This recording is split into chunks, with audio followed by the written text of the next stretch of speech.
আমার তোমার দেখতে মন চায়, তুমি আবার চলে এসো। চিন্তা করিস না, ভালো থাকিস।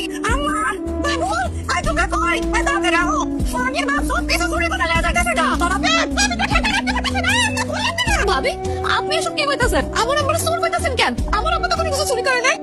ওয়া তুমি আমার মেয়ের মতো, আমি তোমার বাবার মতো। বাবারে তুমি চোর বলতে পারো? আরে বাবা, চুরি করছে যে তারে চোর করতে সমস্যা কি? আমি তো নিজের চোখেই দেখলাম। আসার সময় তো আসলেন একেবারে খালি হাতে, এতটুকু একটা কি পোটলা নিয়া। এখন দেখি এত বড় ব্যাগ নিয়ে যাইতেছে। জান না মা, ব্যাগ ভরা কি জানি দিয়ে দিছে। আম্মা আসার পর থেকে তো নিয়া। এখন দেখি এত বড় ব্যাগ নিয়ে যাইতেছে। জান না মা, ব্যাগ ভরা কি জানি দিয়ে দিছে। আম্মা আসার পর থেকে তো কম অপমান করেন নাই। এবার আমার কথাটা একটু শোনেন। কি ব্যাপার, বাড়িতে এত হট্টগোল কিসের? কি হয়েছে? কি সোহাগী, কি হয়েছে? আব্বা কাঁদতেছে কেন? বাবাজি, আমি তো তোমাদের বাড়িতে এসব চোর হয়ে গেলাম। তোমার মা, তোমার ভাইয়ের বউ আমার চোর কইতাছে। আমি নাকি তোমাকে বাড়ির সবকিছু চুরি করে নিয়ে যাইতাছি। আব্বা, আপনি কি উল্টাপাল্টা কথা বলতেছেন? আপনি চুরি করবেন কেন? আপনি কে চোর বলবে?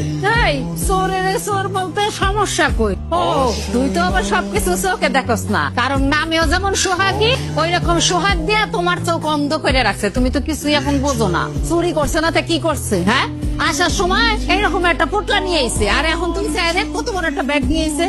আপনাকে সবার কথা বলা শেষ হলো, আমার কিছু কইতে দেন। আপনারা কেমনি জানতে চাইছেন এই ব্যাগটার মধ্যে কি আছে? আপনারা চেক না করেন, আমার আপনারা চোর বানাই দিলেন, চোরের অপবাদ দিয়ে দিলেন। কি নিচে দেখার কি আছে?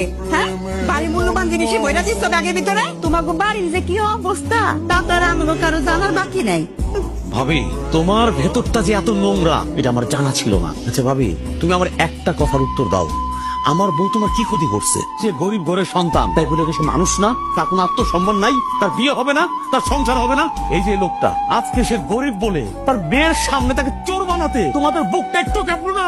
এই, আমার পেটে জন্ম নিয়া তুই তো শ্বশুরের সাফাই গাইতেছস। ওইটা খুললা দেখ, তাইলে প্রমাণ হয়ে যাইব তোর শ্বশুর চোর না সাধু। ঠিক আছে, ওইটা আমি দেখাইতাছি।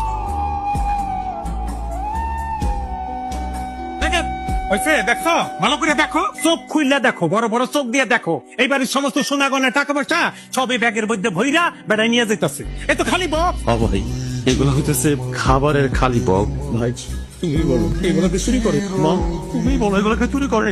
মা, এই যে আমার শ্বশুর, উনি খুব গরিব, তাই এই বাড়িতে আসতে খুব ভয় পায়। তার বাড়িতে যখন কোনো ভালো রান্না টান্না হয় তখন তার মেয়ের কথা মনে পড়ে, তাই এরকম বাটিতে ভরে খাবার আমার দোকানে এসে দেওয়া যায়। বাড়ি পর্যন্ত আসার সাহস পায় না। আর আজকে এই বাটিগুলো সে নিয়ে যেতেছিল, কারণ আবার সে তার মেয়ের জন্য ভালো খাবার পাঠাইবে। আর তোমরা তার চোর বললা। ভাই, আমার শ্বশুরকে কি চোর বলা উচিত হয়েছে? শিখা, তুমি যা করছো চরম অন্যায় করছো। তুমি এক ঘন্টা ওই দিন পায়ে ধরে মাপ চাইবা। মাপ চাও।